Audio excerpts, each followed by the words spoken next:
Thank you, Raymond. Good afternoon, ladies and gentlemen. I welcome you all to the Q2 FY19 earnings call of Tek Packaging Limited. We have with us Mr. Lakshman Rao, Chairman and Managing Director of the company. Without further ado, sir, I would like to request you to make your opening remarks, take us through the quarterly numbers as well as the half-year results, post which we can throw the floor open for Q&A. Over to you, sir. Thank you. Good afternoon, everybody. Thanks for your interest in our company's performance in the Q2 of 18-19. I'm glad to inform you that there's a considerable growth in sales. In value terms, it's up by 27%, and in terms of volume, it is close to 15 point. In terms of tonnage, it is around 19.35%. So over the Q2 on Q2. The profitability also has gone up. The PBT, that's profit before tax, is up by about 9.27% for the half year, and for the quarter in consideration, it's about 17.89%. Sorry, 14.02%. 14%. So, a company continued to add new products and new features in our product range. Mainly in the Q packs of edible oil and ghee, we found new traction from various companies, mainly across Madhya Pradesh, Gujarat and Rajasthan. And the numbers are picking up right from September, and those numbers are much better even in October and November. And a new range of ghee packs for retail packs are being introduced very soon, probably in the early next month. And these are expected to add numbers in the coming quarters. I'm also glad to inform you on 10th of November, our first dispatch in Mysore has happened. Of course, the product was supplied from our Kandala plant, but the supply made through Mysore, because our Mysore will be going into commercial production somewhere in the middle of December. But Asian Paints has agreed to take supplies from Kandala. Through Mysore, we'll be making those invoicing for the sake of GST and other benefits. So this process would start the the process of invoicing from Mysore, though the commercial production might start from middle of December. In the project in Vizag is also heading for starting in January. Commercial supplies might start from February 2019. So these are the developments. And I thought it would be better we speak more on question and answers, so that specific details what you are looking for can be provided. One point, I'll close this call with a continued trend in increasing IML sales. Currently, the IML sales are touching almost 60%, which were around 54 last year. More details when we talk on Q&A. Over to the moderator, and then we can start the question and answers. Sure, thank you very much. We will now begin the question and answer session. Anyone who wishes to ask a question may press star and 1 on the touchtone telephone. If you wish to remove yourself from the question queue, you may press star and 2. Participants are requested to use handsets while asking questions. Ladies and gentlemen, we will wait for a moment while the question queue assembles.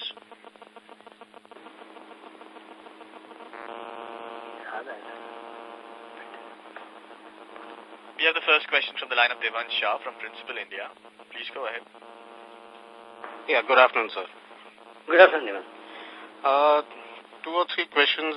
Number one, apparently for the quarter under consideration, somehow, despite a 29% top-line growth and only a 5-6% loss in gross margins, the growth in EBITDA and net profit, as you mentioned, which is about 14%, does not add up. So where have we lost, there is no operating leverage, so-called. So, and you just mentioned that, our IML sales have increased, which means that, actually the mix has also not been a deterrent. So where have we lost the entire operating leverage? That's question number one.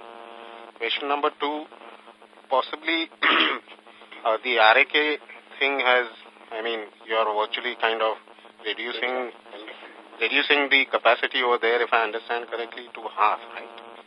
And you are possibly shipping the machines here. Inter-GCC, is there no movement of goods allowed to even possibly, ramp up in that region itself rather than getting it here? So that is question number 2.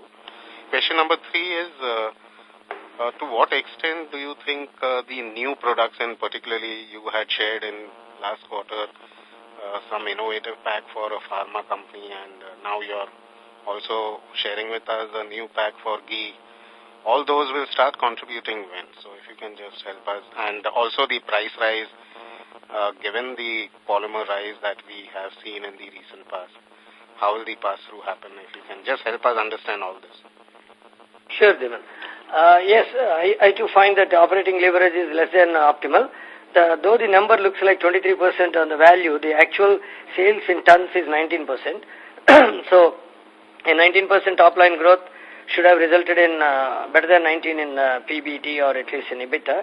EBITDA gone up by 19.55%, so which is just more or less equal to the sales volume growth, so which is not bad. But depreciation and interest have gone up due to the projects that are on the anvil, and some of them are just going into commercial production. So some of the manpower costs and other costs are taken into the P&L. So that has impacted the manpower costs. The manpower costs have gone up, if you look into more detail, from 11% at the beginning of the year to around 11.75%. It's almost half a crore impact. Staff costs gone up from 9.7 to 10.3. That's what I'm talking about. And consumables gone up basically because of the dollar impact. Some of the inks and IML printing material which we import have gone up. So that has impacted the margin slightly by almost 0.7%. So, or you can say about 1 rupee per kg. And staff cost going up has impacted about 0.7 rupee per kg. So had this not impacted, this is annual increments we give in the second quarter. Most of the staff in packaging fall in the second quarter. So the staff costs and the consumable costs due to dollar has impacted a little bit, but at the end of the day, again we are at 33.56 rupees per kg, as against 33.9 in the Q1. And there is a cost of training this manpower, people who are getting ready to handle Mysore plant. They are already on rolls. They are in different locations in our Unit 1, the main unit, learning the techniques of IML, techniques of rejection control, quality and other stuff. Of course, we are mixing up some people being transferred from Hyderabad and Kandala to Mysore so that they handle the Asian Paints operations well. So the most focus today is on Asian Paints Mysore plant, and then followed by Vizag plant, which has to start in maximum end of Jan. So these two plants need to be powered with people with correct knowledge. So there was even recruitment last few months, and those guys are also being trained in our main units at Unit 1 and Unit 3 and 4, where they're picking up the fundamentals and basics to run an unit. Some of them might be absorbed in the existing office plants, and some of them might be placed in Mysore along with some senior people from these plants. So this is the reason why operating leverage is not really visible, but at the EBITDA level, it's same as 19.59%, similar to the sales growth in volume. Coming to your second question, RAK capacity. At RAK, we have reduced not fully the 50%. We did move one machine, robo, and its molds to the tune of about 2.8 crores worth of equipment has moved back. And now in the phase 2, we are now planning, maybe in December, we will move another 2 machines along with its robos and other equipment, costing close to 4.5 crores.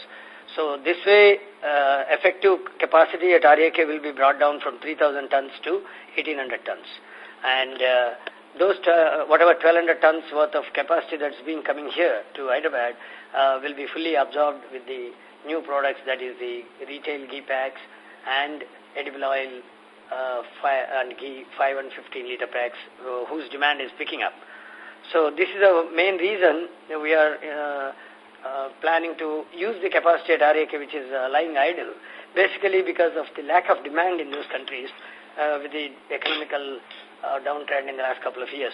As you said, in GCC, how is the outlook? The outlook in GCC continued to be not so encouraging. there is a price war. The people, in spite of the raw material price movement, unlike in India, there the customers are not very positive about enhancing the prices. So wherever they have shifted from metal to plastic, they are insisting to hold on the pricing. So the economic situation or the demand situation there seems to be still not so encouraging. So only lubricants, greases, and some portion of dairy are showing signs of decent demand. So keeping those machines and molds, we are shifting these 3 machines, keeping 4 machines back there in RAK.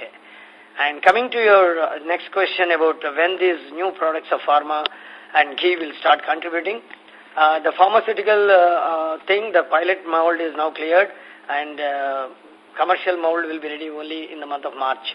So probably supplies will start from April. Whereas the ghee molds, they're all coming here this week, and already we have excellent inquiries from Prabhat Ghee, Amul, and Britannia, and many other leading ghee companies in the country.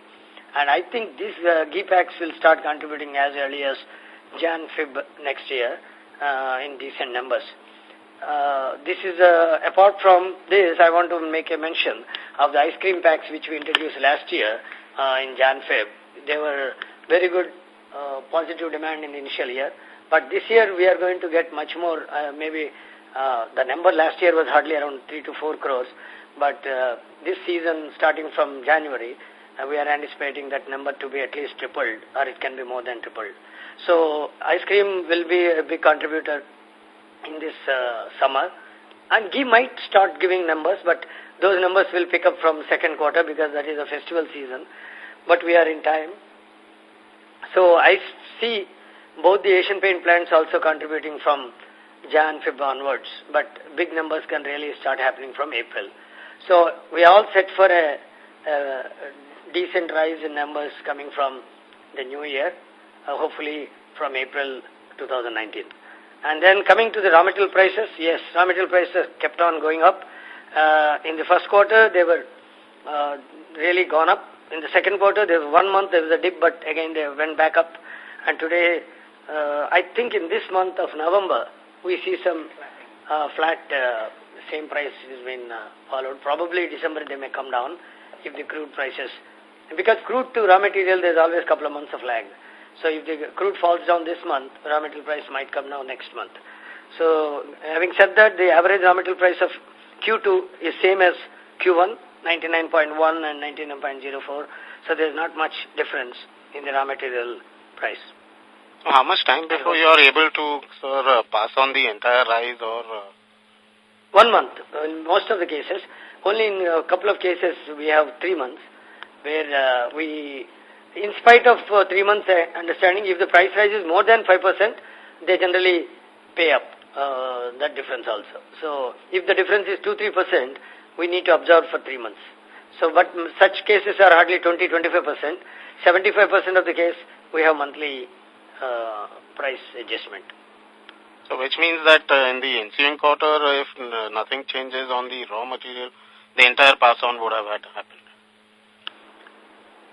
If the raw material stays flat, you mean? Yeah, yeah. So the entire pass through would happen, right? Would happen, yes. Okay, so that can see us. So which means Q3 will be much more better on pricing and volume terms, even otherwise. Yeah, the Q3 started well, and as you said, the raw material price has flattened now. This month, they said same price. What happened in October?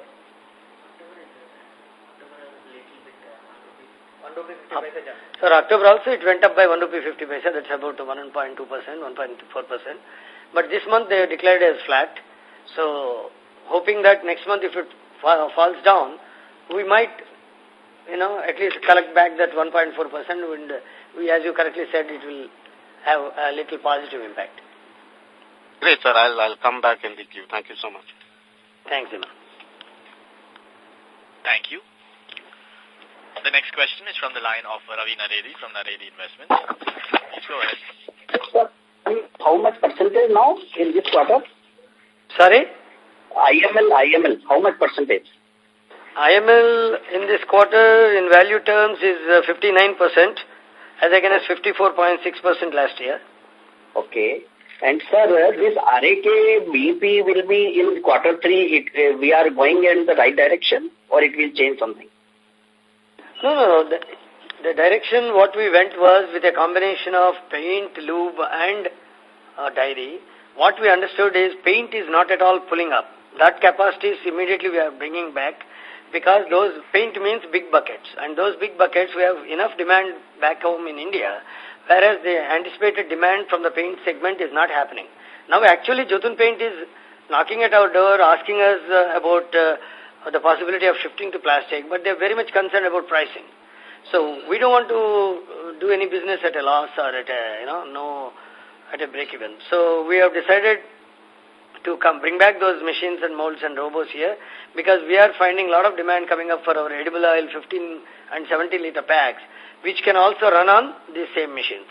So it makes sense to make use of these machines and capacities here. And if there is any really rebound in demand in those countries, we can quickly add new machines there. So that is the decision board has taken recently. And that's why apart from one machine what we brought back in October, we are planning 2 more machines to come here in December. Okay. And sir, after this Mysore and Vizag, there is no capex? Sorry, after? After Vizag or Mysore, there will be no capex in the company, no plan? There will be a capex going on for this new ghee packs, which we are getting the molds recently. So those machines are being added in Hyderabad. And in Mysore also we are setting up a small capacity for Mandalis, that is M2K product. That will be about 300 tons per 600 tons per annum. So a small capacity being added there for Mandalis, so that we'll have 2 locations supplying to Cadbury instead of only Hyderabad. And Hyderabad will be adding some more machines to handle the new ghee packs, retail packs. These all will be new additions. They are not substantial, probably in the tune of 7 to 8 crores. And there is a proposal to purchase land at Hyderabad, because the area in Hyderabad is getting filled. So that could also mean another 6 crores investment in the land and maybe subsequently on the building. So apart from this, on the anvil, we are considering a plant in North. We are talking to a couple of paint companies and a couple of food industries who are asking us to come close to North for their supply points are being there, filling points. So that more clarity on North plant will come up sometime by end of this year, beginning of 19. So the time frames look, it can happen in a year's time, but I'll have more clarity in December, January. Okay. Thank you. All the best, sir. Thank you. Thank you. The next question is from the line of Pragya Vishwakarma from Edelweiss. Please go ahead. Yeah. Sir, can you please help me with tonnage in second quarter on console and standalone level? The tonnage in second quarter is 5,275 in India. Okay. And 150 tons in RAK. So taking it to total of 5,425. Okay, and if you can please give the breakup between paint, lube and FMCG on your stand. Yeah, I'll give you for the Indian breakup. Paint is in tons. Okay. No, she want in tons, okay. 2,760 in paints. Okay. 1,811 in lubes. 697 in food and FMCG. And in value terms? Value terms, 2193 crores, that is 21.93 crores. IML, sorry. You want value terms of paint that way, is it? Yes. 48 crores, 38 crores and 18 crores. Of a total 97 crores. Okay. And FMCG you said 18 crores, right? Yeah. Okay. And just wanted to know if anything on those oxygen barrier containers which we were talking about like a few quarters back, we are doing something over there as of now? No, not really, because we are completely busy with this new rise in demand from the edible oil and ghee sector, and there seems to be a lot of opportunity there, and the volumes have tripled in the month of October, and even November looks very good. And we may have to first concentrate on building up capacities in that segment. One of the reasons why we are moving capacity from RAK is also is that the immediate surge in demand in edible oil, which we need to cater to. So as of now, the more effort is on these two fronts. Okay, okay. And my last question is on oil and ghee pack. So what was the sales for this quarter? Yeah, oil and ghee, do we have breakup in September? Or we can send it to Pragya later? We can send you later, but certainly it is much better than Q1. Okay, okay. Thank you. I'll get back in the queue for further questions. Yeah, I can just tell you the number. That's about 357 tons as against 142 tons in the Q1. Okay, thank you. Thank you. The next question is from the line of Sanjeev P. from Tamara Investments. Please go ahead. Hello. Hi. Sir, you said the operating leverage that didn't come because of the higher depreciation because of the new capacity.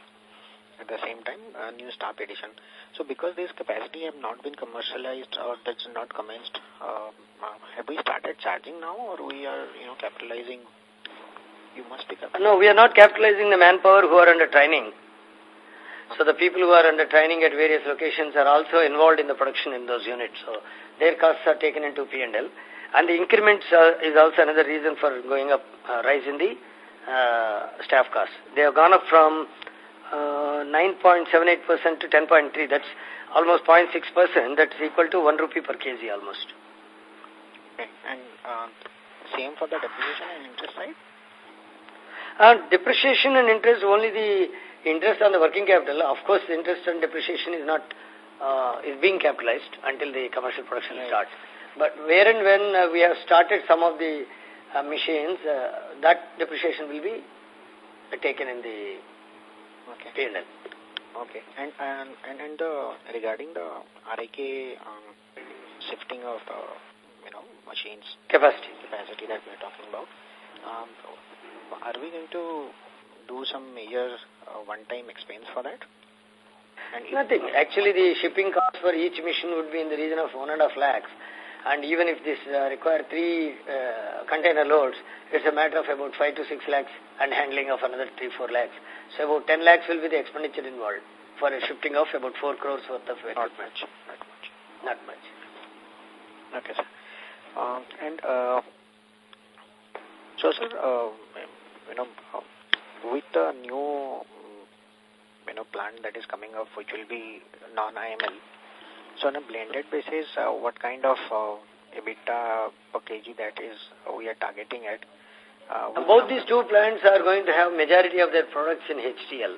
And now Asian Paints has given us permission to produce our own HTL. So we are producing the HTL in-house. So with that being added, our EBITDA margins from these two plants also will be in the same region of 33 to 35 per kg. So they won't effectively bring down, neither they won't add to the average. Going forward, the next year, when it will start producing and, maybe in 21 when the capacity will be fully streamlined, we can improve further towards 35? That will come mainly through, not from Asian Paints, but it will rather come from the food and FMCG product which we are introducing, like the ghee retail packs, ice cream packs, and some of the specific products of one for a pharma company and one for another nutrition company which we are adding hopefully by March this year, next year. So those will be the drivers in improving the EBITDA per kg. And we can move it more than 35? It is possible to reach at least 34.5 in the next year. If a couple of things happen as per our plans, we can see 35 also. Okay. Thank you, sir. That's it from my side. Thank you. Thank you. The next question is from the line of Ankit Merchant from S&P Global. Please go ahead. Yeah, hi. I wanted to understand about the Asian Paints facility regarding the first Mysore, which has already started production. Okay, but over there I understand we are the second supplier to Asian Paints and not the first supplier. Am I right on this front? Yes, High-Tech Plast continue to be their first supplier. Okay, and what is their capacity? compared I to think us? they always get a line share. They get almost 40% of their business. We get somewhere around 25 to 30. And there are another 1 or 2 people they are given permission at Mysore. In Vizag they are given 3 people, but Mysore they are given overall 4 people. So iTech might get 40, we may get around 25 to 27, 28, and the rest of the 2 will get the remaining 30 to 33%. Sure, and I've also, understood that they also are building the IML, capacity. This is right? IML for Asian Paints? Yeah. Or, actually, in recent discussions, yes, in the recent discussions with the Asian Paint management, they've given us a go-ahead to make a couple of brands in IML look alike like HTL to make sure that they don't have, some kind of a confusion in the market. So that is a good move, but it won't really help us because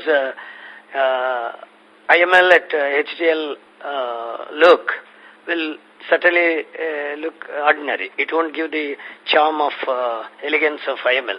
But they want it that way. But that is one little change in their mindset. So we are planning to do in 1 or 2 brands in IML look alike like HCL. Sure, and even High Class is working on this. If I get it. Sorry?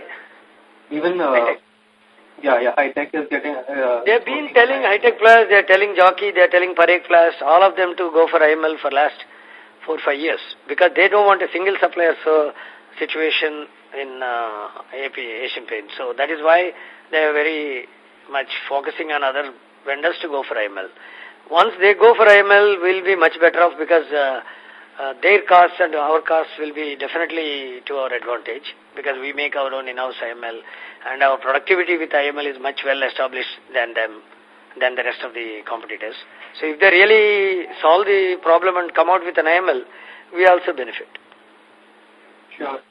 And one question on this RAK front, we are bringing down the capacity from 3,000 to 1,800 tons. Okay. Yes.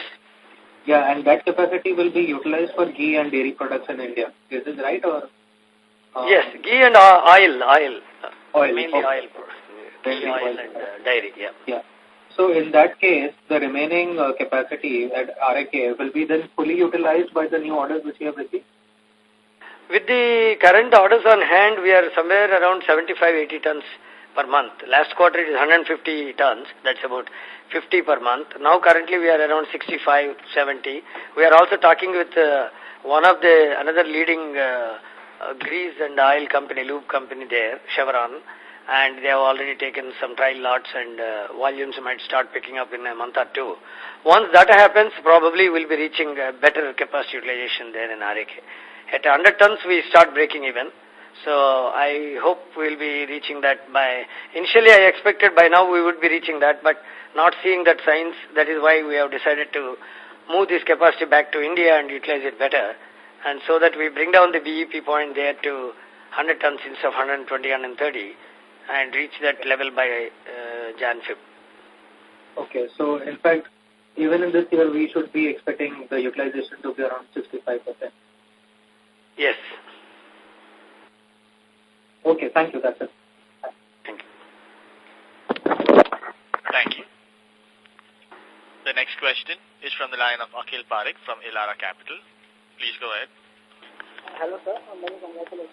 I'm sorry to interrupt you, Akhil, but we can barely hear you. Could you please speak a little louder, maybe use the handset? Hello, is it better now? Yes, please go ahead. Yeah, better. Sir, congratulations on this set of numbers. I have a question on food and FMCG side. Last year we did almost 19 to 20% of the total sales, and now given that we are doing good in ghee and oil, and plus there is some incremental sales from ice cream, but if I see 18 crores of the total water 98 crores we did, the sales contribution from FNF is still at 18%. So have we lost any clients in food and FMCG recently in the last quarter? 1 second. The number has increased from 15.41% in Q2 last year to 19%, 18.92%. So that is almost 19%. So there is no stagnation. It's gone up from 15.4 to 19. As you are aware, ice cream is a seasonal demand. So making a seasonal product. So making comparison of quarter on quarter, that is yearly quarter on quarter, makes sense. So for 15.4 to 18.91 is a decent rise in in the food and FMCG. And in the third quarter onwards, we anticipate it to go beyond 20% because the edible oil and ghee packs will start contributing in these coming months. Got it. So FNF should contribute approximately 20% plus for FY19 as a whole. As a whole, yes. 20 is my target. It was 18 last year, so it should at least hit 20. Okay, but we haven't lost any clients as of now in food and FMCG. Sorry? We haven't lost any clients, right, in food and FMCG? No, in fact, I forgot telling, we added Hindustan Levers recently, and their production will be starting in January for their ice creams.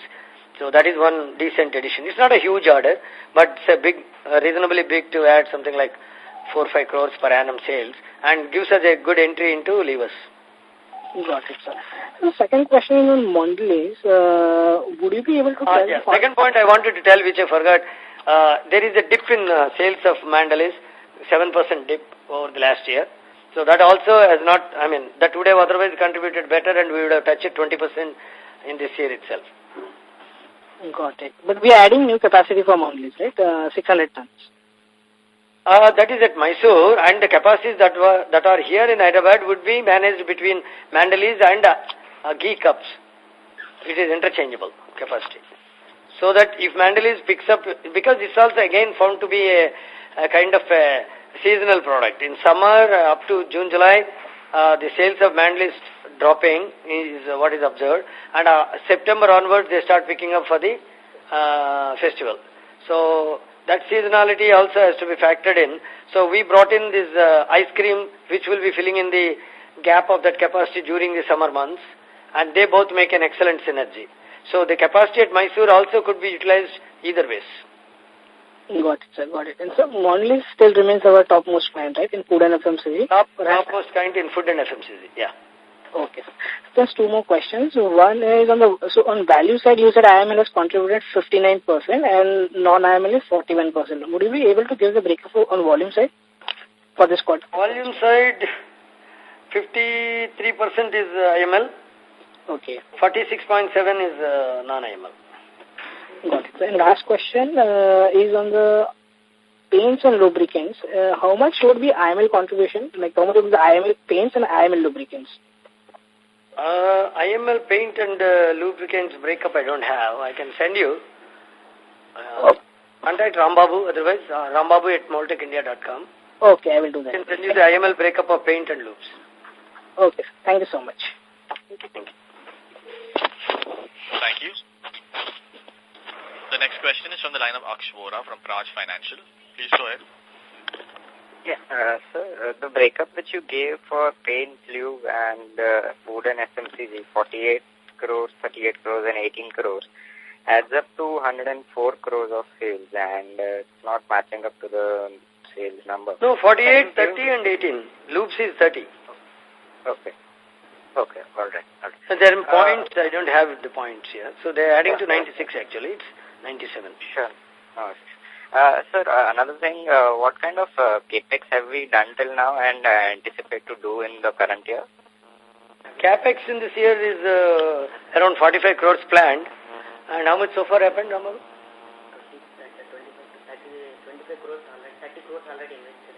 30 crores completed as of today. Remaining 15 crores will happen in the next 5 months. Sure. Also, we planning to add new capacities, planning to buy land and, adding ghee capacities in different locations. So what will be the capex next year we are looking at?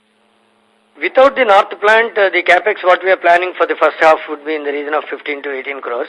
But if the north plant happens, there will be another additional 20 crores capex for the next year. So around 30 to 35 crores? 35 it should be. And maybe there could be balancing equipment at Mysore and Vizag may have to be done in the second half of the year, next year, to catch up for their increased demand for the year 21-22. Okay. 2021.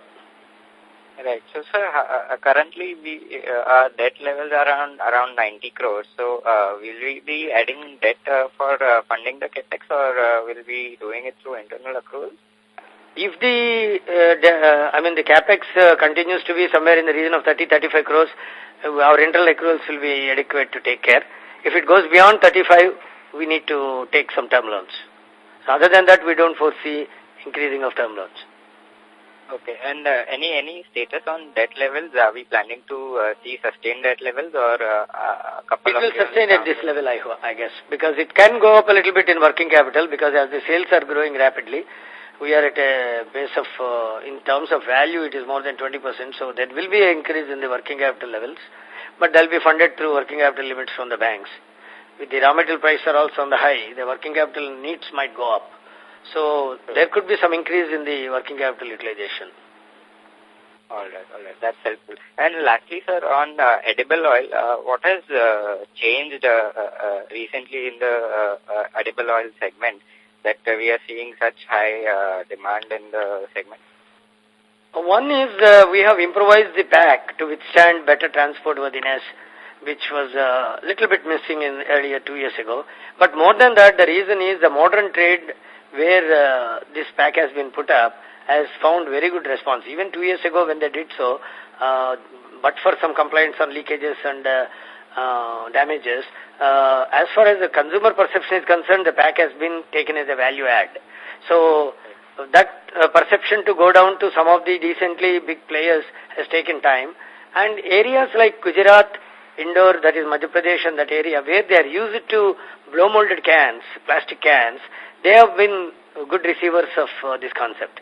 And now they are going in big numbers and it is spreading to Gujarat, Maharashtra and even Rajasthan now. So the numbers can only go up in the coming quarters. Also, if I recollect, sir, earlier 2 years back when we had introduced this edible oil packs, the pricing was an issue for the players. Exactly. What happened was when we introduced the prices were as low as 73, 74 rupees per kg raw material, has shot up to 110 within a span of 4 or 5 months. So there was a resistance to accept that kind of a price rise. But fortunately or otherwise, this time when we started, the prices are around 90, 95 and they're now around 105. So it's not so shocking to them and they're able to absorb it. But once the concept per se is spread, nobody will care about the monthly variation in prices. I tell you one example. Sanchi is one of the brands in Madhya Pradesh. It's a government dairy. They have adopted our pack for their ghee. And they found the sales shot up by 30% in 2 months.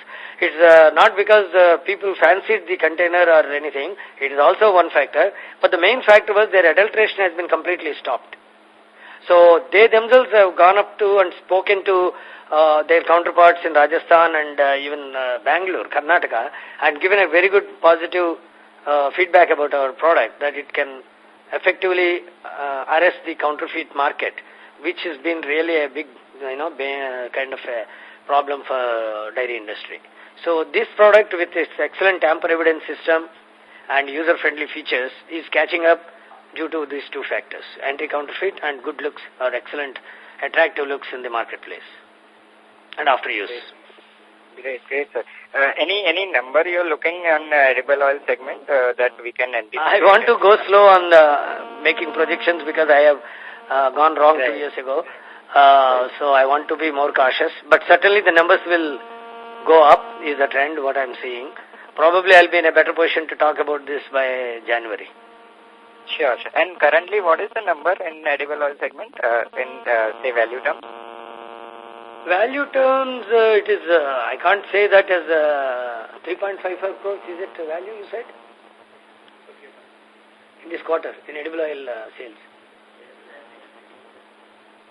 I think it's about 3.5 crores for the quarter, as against 1.5. Oh. That's helpful. 4 crores. 4 crores is the sale, as against 1.5 in the previous quarter. That's helpful, sir. Thanks and all the best to you, sir.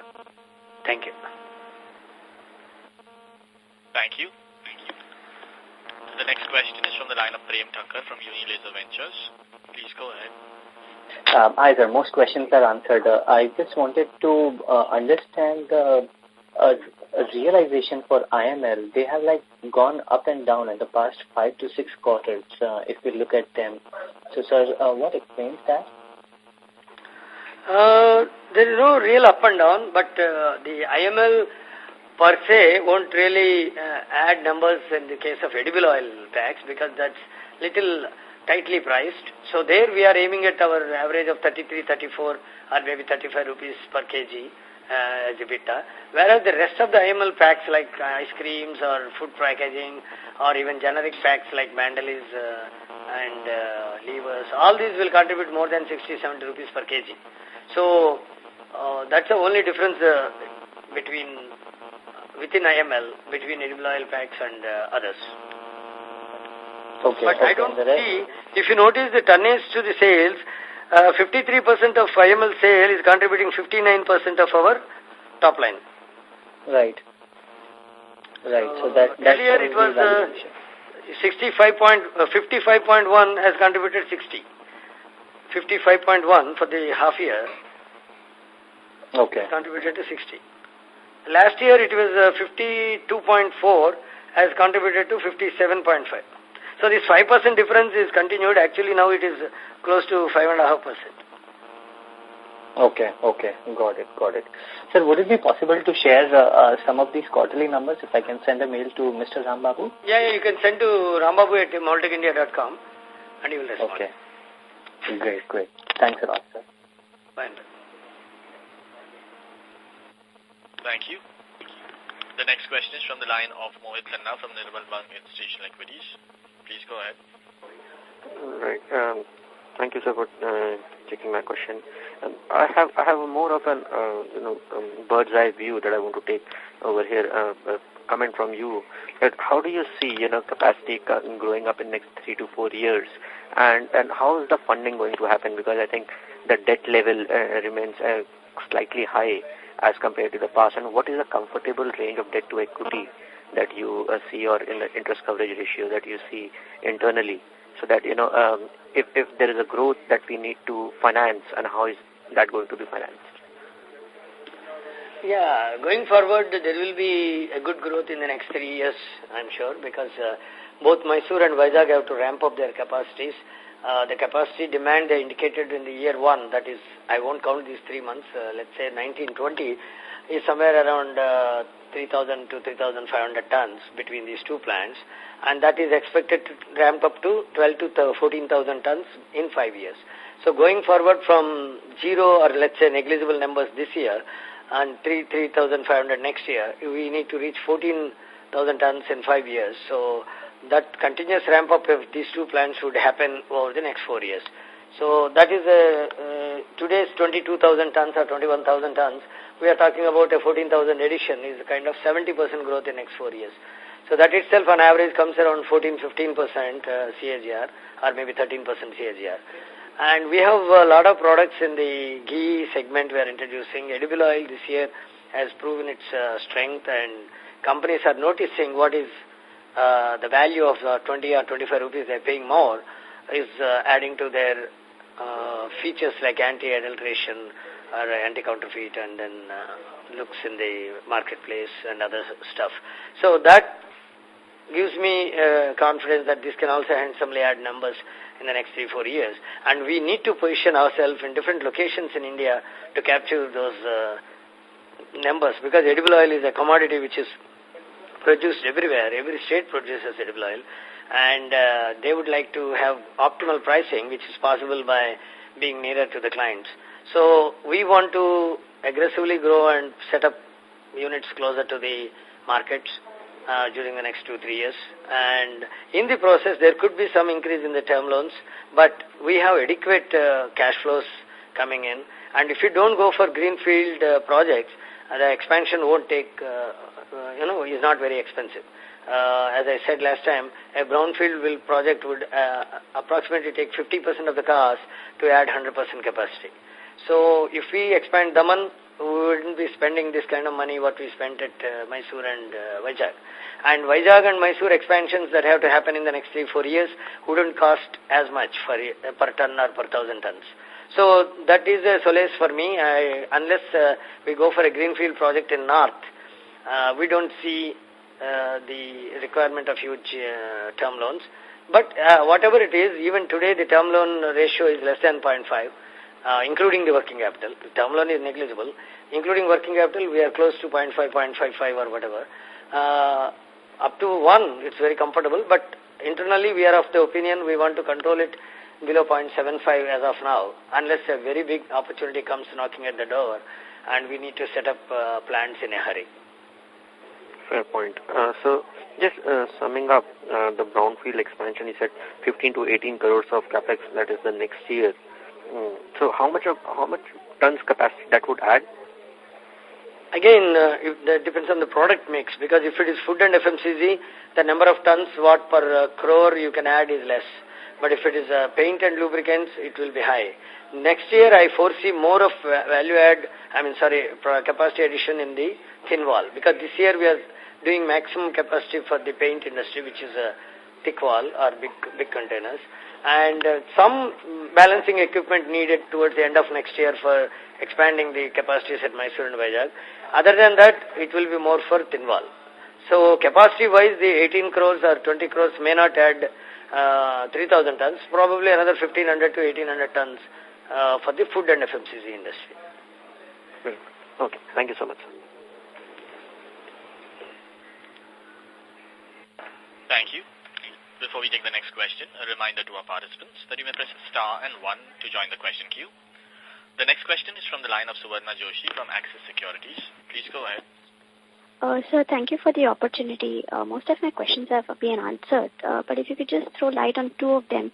One was on the cosmetics front. We had mentioned about a couple quarters back that we are working on some product for the cosmetics packaging in tie-up with, if I recollect correctly, it was Hindustan Unilever. So if you could just give us a highlight over there. That was the first question. And second question, you mentioned that there have been some cost increases for the consumables that we are importing.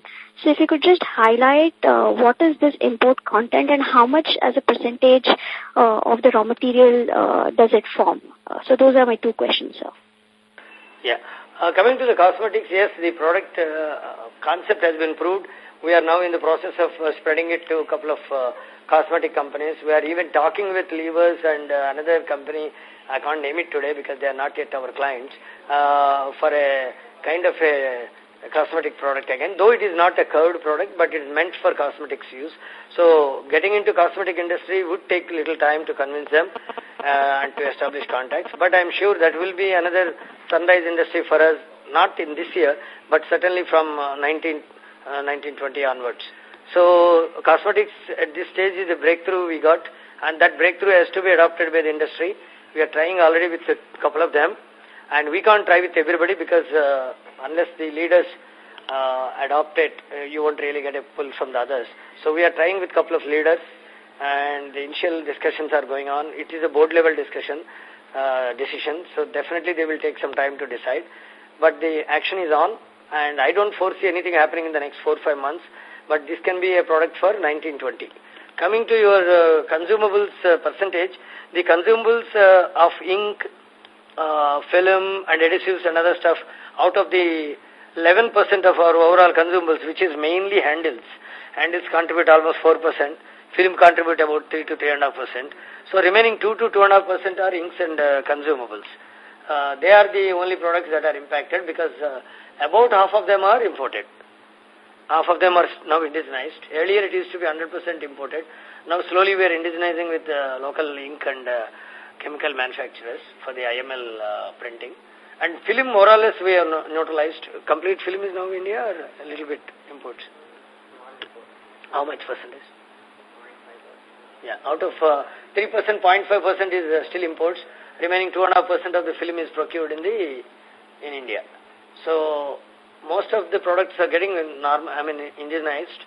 Few inks and adhesives for IML are still coming from Europe. Right, so that was very helpful. Sir, and one more question was on the food and FMCG. So if you could just help us, how much does Mondelez contribute to the overall food and FMCG pie today? Mondelez as a total of food is around 25%, 30%.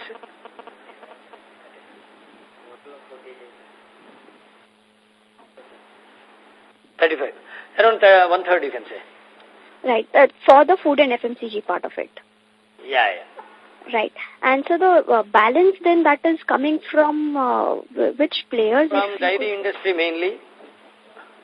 In dairy, is it the ghee packs or is it the other generic ghee is yet packs? to contribute. Ghee is yet to contribute. Mainly coming from yogurt, ice creams, curds, upma, the ready-made foods for MTR, and curds also, dairies. Right, sir. And edible oil to some extent. Edible oil and all, up till September it is hardly 2-3 crores. But from October we are seeing the numbers becoming stronger. All right, sir. That's it from my end for the moment. Thank you so much and wish you all the best. Thanks, Vana. Thank you. Before we take the next question, a reminder to our participants that you may press star and 1 to join the question queue. The next question is from the line of Mohit Khanna from Nirmal Bang Institutional Equities. Please go ahead. Yes, sir. I just confirm few numbers on the volume and the pricing here. So the overall volume growth was 19%. Yes. So that basically means that we have a pricing growth of around 7% this quarter. Sorry? 27. So that basically, out of 27% sales growth, which basically means that 23%. In terms of rupees, yeah. Okay. 27, yes. Correct. Right. And then for the IML volume for the quarter was 53%. Yeah. And the value was 59%. Correct. And at the same quarter last year, what was the volume for IML? Volume is 48.8. Mm-hmm. And the value was 54.6. 54.6. Fair point. Right. And FNF, the volume was? 697 tons in this quarter, Q2. Right. As against 393 last year, second quarter. 393 tons. Fair point. And in terms of value? In terms of value, 12 crores last year to 18 crores this year. Right. These are rounded. 12 and 18 are rounded. Yes, sir. Yes, sir. Thank you. Thank you very much. Well, that was the last question in queue. I would now like to hand the conference over to Ms. Shaili Parekh for closing comments. Thank you, Lakshman sir, for taking out the time to speak with all of us and answering our questions so patiently. We wish you all the very best for all the upcoming projects. Thank you, ladies and gentlemen, for joining this call. Thank you. I take this opportunity to thank all of you for the interest in our company and its progress. And I wish you all the best in the new year. Bye. Thank you.